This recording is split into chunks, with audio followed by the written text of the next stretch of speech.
നമസ്കാരം. കേരളത്തിൻ്റെ ഏറ്റവും വലിയ ഭീഷണി എന്താണെന്ന് ചോദിച്ചാൽ അത് മുല്ലപ്പെരിയാർ തന്നെയാണെന്ന് നമുക്ക് തീർത്തു പറയാൻ പറ്റും. കാരണം തലയ്ക്ക് മുകളിൽ കിടക്കുന്ന ഒരു വലിയ ജലബോംബാണ് മുല്ലപ്പെരിയാർ. മുല്ലപ്പെരിയാറിൻ്റെ പ്രായം എന്ന് പറയുന്നത് 130 വർഷം പിന്നിട്ടിരിക്കുകയാണ്. ഈ 130 വർഷം പിന്നിട്ട ഒരു ഡാമും ലോകത്തിലില്ല എന്നുള്ളതാണ് UNOയുടെ റിപ്പോർട്ട്. വാഷിങ്ടൺ ടൈംസ് പ്രസിദ്ധീകരിച്ച റിപ്പോർട്ടിൽ ലോകത്തിലെ ഏറ്റവും ഭീഷണിയുള്ള സ്ഥലം ഏതെന്ന് ചോദിച്ചാൽ കേരളമാണ്, കേരളത്തിൽ മുല്ലപ്പെരിയാറാണെന്നുള്ള കണ്ടെത്തൽ അവർ നേരത്തെ റിപ്പോർട്ട് ചെയ്തിരുന്നു. ലോകത്തിലെ ഏറ്റവും പഴക്കം ചെന്ന അണക്കെട്ടും ഏറ്റവും ഭീഷണിയുള്ള സ്ഥലവും ഇന്ത്യയാണ്, അത് കേരളമാണ് എന്ന് രേഖപ്പെടുത്തിയ വാഷിങ്ടൺ ടൈംസിൻ്റെ ബുദ്ധി പോലും കേരളത്തിലെ പിണറായി വിജയനില്ല, കേരളത്തിലെ മുഖ്യമന്ത്രി പിണറായി വിജയനില്ല എന്നുള്ളതാണ് സത്യം. ബുദ്ധി ഇല്ലാത്തത് കൊണ്ടല്ല, അദ്ദേഹത്തിന് ബുദ്ധിയുണ്ട്. ആളുകൾ ചത്താലും പണം ഉണ്ടാക്കണം എന്നുള്ളതാണ് അദ്ദേഹത്തിൻ്റെ സ്റ്റൈല്. അതായത് അദ്ദേഹം തന്നെ നേതൃത്വം കൊടുത്തുകൊണ്ട് എറണാകുളം മുതൽ മുല്ലപ്പെരിയാർ ഡാമിന് വരെയുള്ള സ്ഥലത്ത് ഒരു മനുഷ്യച്ചങ്ങല ഉണ്ടാക്കിയിരുന്നു 2014. അന്ന് പിണറായി വിജയൻ പറഞ്ഞതാണ്, ഇടതുപക്ഷ മുന്നണി അധികാരത്തിൽ വന്നാൽ മുല്ലപ്പെരിയാർ ഡാം പുതുതായി പണിയും, പഴയത് ഡീകമ്മീഷൻ ചെയ്യുമെന്നാണ് അദ്ദേഹം പ്രഖ്യാപിച്ചിരുന്നത്. മനുഷ്യച്ചങ്ങല മാർക്സിസ്റ്റ് പാർട്ടിയിലെ VS അച്യുതാനന്ദൻ തുടങ്ങി പിണറായി വിജയൻ വരെയുള്ള ആളുകളാണ് ആ ചങ്ങലയിൽ ഉണ്ടായിരുന്നത്. അവർ പ്രഖ്യാപിച്ചത് 2014 2016 പിണറായി വിജയൻ അധികാരത്തിൽ വന്നു. ഇപ്പോൾ 2025 കഴിഞ്ഞിരിക്കുന്നു. ഇനി ഒരു വർഷമുണ്ട് പിണറായി വിജയൻ അധികാരത്തിൽ ഒഴിഞ്ഞു പോകാൻ. ഈ സന്ദർഭത്തിൽ എന്താണ് മുല്ലപ്പെരിയാർ അധികം പണിയാത്തത്, പുതുക്കി പണിയാത്തത്? അതിന് കാരണം എന്താണെന്ന് അറിയുമോ? ഓരോ കൊല്ലവും തമിഴ്നാട് ഗവൺമെന്റിന്റെ ഒരു സീക്രട്ട് ഫണ്ട് ഉണ്ട്, 100 കോടി രൂപ. ഈ 100 കോടി രൂപ കഴിഞ്ഞ 9 വർഷമായി കൈപ്പറ്റുന്നത് രഹസ്യമായി പിണറായി വിജയനാണ്. സീക്രട്ട് ഫണ്ട് ആർക്ക് കൊടുക്കുന്നു എന്ന് വെളിപ്പെടുത്തേണ്ട ആവശ്യമില്ല. അങ്ങനെയുള്ള ഫണ്ട് വാങ്ങുന്നതിൻ്റെ കൃത്യമായ തെളിവുകൾ എൻ്റെ കൈവശമുണ്ടായിരുന്നു. അതിൻ്റെ എനിക്ക് തമിഴ്നാട്ടിലെ ഒരു ഉന്നത ഉദ്യോഗസ്ഥൻ കൈമാറിയതായിരുന്നു. ആ തെളിവുകൾ എൻ്റെ കൈവശം കിട്ടി എന്നറിഞ്ഞ ഉടൻ തന്നെ എൻ്റെ പേരിൽ ഒരു കള്ളക്കേസ് എടുത്തു, എൻ്റെ ഓഫീസ് റെയ്ഡ് ചെയ്തു, ആ ഫയലടക്കം തപ്പിക്കൊണ്ടുപോയി എന്നുള്ളതാണ് സത്യം. എൻ്റെ വീടും ഓഫീസും ഒരേ സമയത്ത് റെയ്ഡ് ചെയ്തിട്ടാണ് ഇത് കൊണ്ടുപോയത്. അതായത് പിണറായി വിജയന് ഇവിടെയുള്ള 1.5 കോടി ജനങ്ങൾ മരിച്ചാലും 5 ജില്ലകൾ പൂർണ്ണമായി വെള്ളത്തിനടിയിലായാലും ഒരു പ്രശ്നമേ ഇല്ല. കഴിഞ്ഞ കുറേ കാലമായി സുപ്രീം കോടതിയിൽ കേരളം കേസുകൾ തോറ്റുകൊണ്ടിരിക്കുകയാണ്. ഇപ്പോൾ ഒരു കേസ് വന്നു. ആ കേസിൽ കൃത്യമായി പറഞ്ഞാൽ കേരളം വാദിച്ചു എന്ന് കാണിക്കാൻ വേണ്ടി കുറെ ഗിമ്മിക്കുകൾ കാണിക്കുക, വാർത്തകൾ നിറയാൻ വേണ്ടി ഗിമ്മിക്കുകൾ കാണിക്കുക, എന്നാൽ യഥാർത്ഥ പ്രശ്നം അവതരിപ്പിക്കാതെ തമിഴ്നാടിന് അനുകൂലമായ ഒരു നിലപാടാണ് പിണറായി വിജയന്റെ നിർദ്ദേശപ്രകാരം എടുത്തിട്ടുള്ളത്. അതായത് കേസ് അട്ടിമറിച്ച തമിഴ്നാടിന് അനുകൂലമാക്കുക എന്നുള്ളതാണ് പിണറായി വിജയൻ ചെയ്തുകൊണ്ടിരിക്കുന്നത്. എന്തുകൊണ്ട്? കിട്ടിയ പണത്തിന്റെ സ്മരണയാണ്. കേരളത്തിലെ ജനങ്ങൾ ചത്താലൊന്നും പിണറായി വിജയന് യാതൊരു പ്രശ്നമില്ല. 130 വർഷമുള്ള ഒരു ഡാം ഡീകമ്മീഷൻ ചെയ്ത് 50 വർഷത്തിനുള്ളിൽ തീർക്കേണ്ടതാണ്. 50 വർഷം കഴിഞ്ഞ് 80 വർഷമായി കിടക്കുകയാണ്.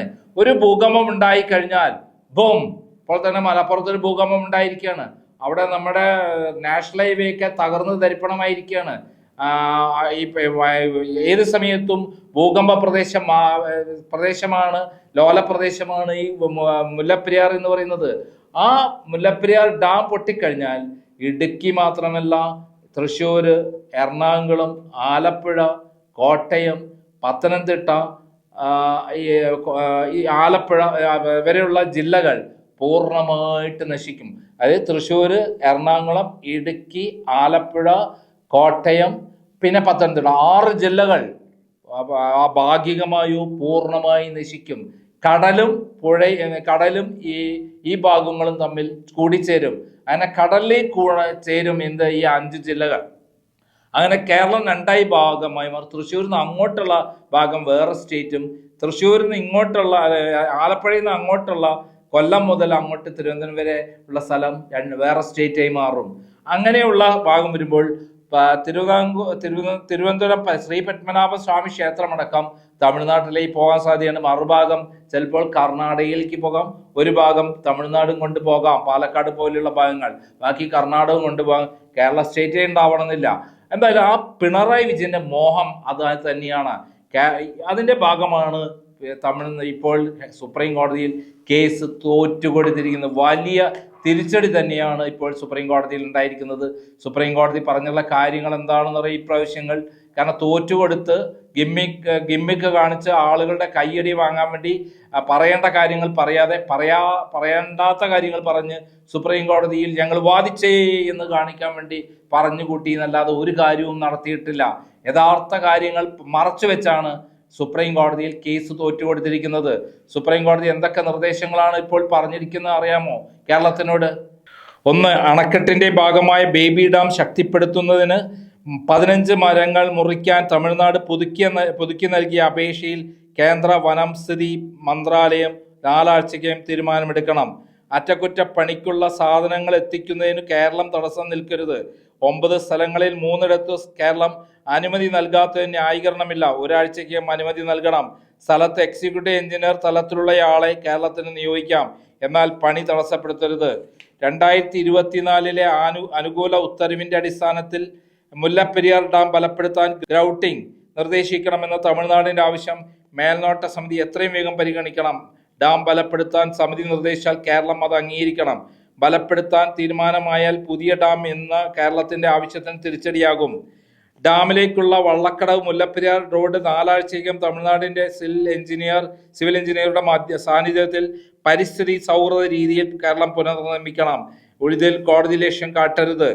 ഡാമിൽ ഒരു ബോട്ട് കൂടി വേണമെന്ന തമിഴ്നാടിന്റെ ആവശ്യം കേരളത്തിലെ ഉൾനാടൻ ജലഗതാഗത നിയമത്തിന്റെ വന്യജീവി സംരക്ഷണ നിയമത്തിന്റെ അടിസ്ഥാനത്തിൽ പരിഗണിക്കാം. ഇരു സംസ്ഥാനങ്ങൾക്കുമിടയിലെ മറ്റു വിഷയങ്ങൾ മേൽനോട്ട സമിതി പരിഗണിച്ച് 6 ആഴ്ചയ്ക്കകം നിർദ്ദേശം നൽകണം. ഇതാണ് തമിഴ്നാട് ആവശ്യപ്രകാരം സുപ്രീം കോടതി ഉത്തരവിട്ടുള്ളത്. അതായത് തോറ്റ് തൊപ്പിട്ട് കൊടുക്കുക, അങ്ങനെ തൊപ്പിട്ടിട്ട് അപ്പുറത്ത് നിന്ന് പൈസ വാങ്ങുക, കിട്ടാവുന്ന എത്ര പൈസ അവിടുന്ന് തമിഴ്നാട് വാങ്ങുക എന്നുള്ളതാണ് പിണറായി വിജയന്റെ ലക്ഷ്യം. മുമ്പ് 1970 സി അച്യുതമേനോനുള്ള സമയത്താണ് 999 വർഷത്തേക്ക് പാട്ടക്കരാർ പ്രകാരം നീട്ടിക്കൊടുത്ത് നിയമപരമാക്കി കൊടുത്തത്. അങ്ങനെ കേരളത്തെ ചതിച്ച അച്യുതമേനോന് ശേഷം പിണറായി വിജയൻ ഊറ്റിയെടുക്കുകയാണ് പണം. എത്ര കിട്ടാവുന്നോ അത്രയും ഊറ്റിയെടുക്കുകയാണ് പിണറായി വിജയന്. അതേപോലെ അദ്ദേഹത്തിന് എത്ര ഏക്കർ സ്ഥലം കൊടുത്തു എന്നൊക്കെയുള്ള വിവരങ്ങൾ പുറത്തു വരുന്നതേ ഉള്ളൂ. ബിനാമി പേരിലാണ് പല സ്ഥലത്ത് സ്ഥലം കൊടുത്തത് എന്നുള്ള റിപ്പോർട്ടാണ് ഉള്ളത്.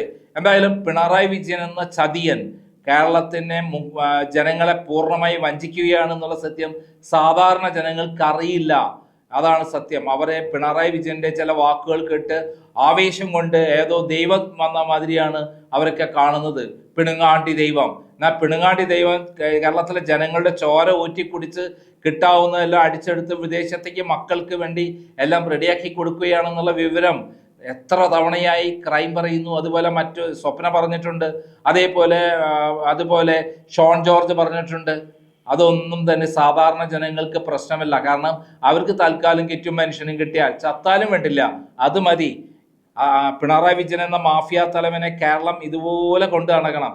അങ്ങനെ കൊണ്ടുപോയി കേരളം മുല്ലപ്പെരിയാർ ഡാം പൊട്ടിയിട്ട് എല്ലാം മരിക്കണം. അപ്പോഴും പഠിക്കില്ല കേരളത്തിലെ ജനങ്ങൾ. കാരണം അത്രയും വിഡ്ഢികളാണ്, കോവർ കഴുതകളാണ് കേരളത്തിലെ ജനങ്ങൾ എന്ന് പിണറായി വിജയന് നന്നായി അറിയാം. പ്രത്യേകിച്ചും മാർക്സിസ്റ്റ് പാർട്ടി അണികൾ എന്ന് പറയുന്നത് വിഡ്ഢികളും വിഡ്ഢിക്കുഷ്മാണ്ഡങ്ങളാണെന്ന് പിണറായി വിജയൻ നേരത്തെ പഠിച്ചു വെച്ചിട്ടുണ്ട്. അതുകൊണ്ടാണ് ഏത് കാര്യം പറഞ്ഞാൽ കൈയടിക്കുന്നത്. ആ കൈയടി കിട്ടുന്നതിനുള്ള ഗിമ്മിക്കുകളൊക്കെ പിണറായി വിജയൻ അറിയാം. ഇപ്പോൾ തന്നെ നമുക്കറിയാം, തിരുവനന്തപുരം വിഴിഞ്ഞം പോർട്ട് കടൽ കൊള്ളയാണെന്ന് പറഞ്ഞിരുന്ന പിണറായി വിജയൻ ഇപ്പോൾ അതിന്റെ പിതൃത്വം ഏറ്റെടുത്തില്ലേ? അതേപോലെ നല്ല പദ്ധതികളുടെ ഉത്തരവാദിത്വം ഏറ്റെടുത്ത് അതിന്റെ പിതാവ് താനാണെന്ന് എട്ടുകാലി മമ്മൂഞ്ഞായി പിണറായി വിജയൻ അവതരിക്കുമ്പോൾ ഇതുപോലുള്ള മുല്ലപ്പെരിയാർ ഡാം പോലുള്ള കാര്യങ്ങളിൽ കിട്ടാവുന്ന പണം വാങ്ങി ജനങ്ങളെ കൊല്ലുകയാണ്. അത്രയും വലിയ ഭീഷണിയിലാണ് കേരളം. ഒരു വലിയ വെള്ളപ്പൊക്കം വന്നാൽ തന്നെ മുല്ലപ്പെരിയാർ ഡാം പൊട്ടാം. ഒരു ഭൂകമ്പം ഉണ്ടായാൽ മുല്ലപ്പെരിയാർ ഡാം പൊട്ടാം. എന്തിന് ശത്രു രാജ്യങ്ങൾ പോലും ഇന്ത്യക്ക് അടിക്കാൻ പറ്റുന്ന ഒരു സ്ഥലമായി മുല്ലപ്പെരിയാറിനെ കാണുന്നു എന്നുള്ളതാണ് സത്യം.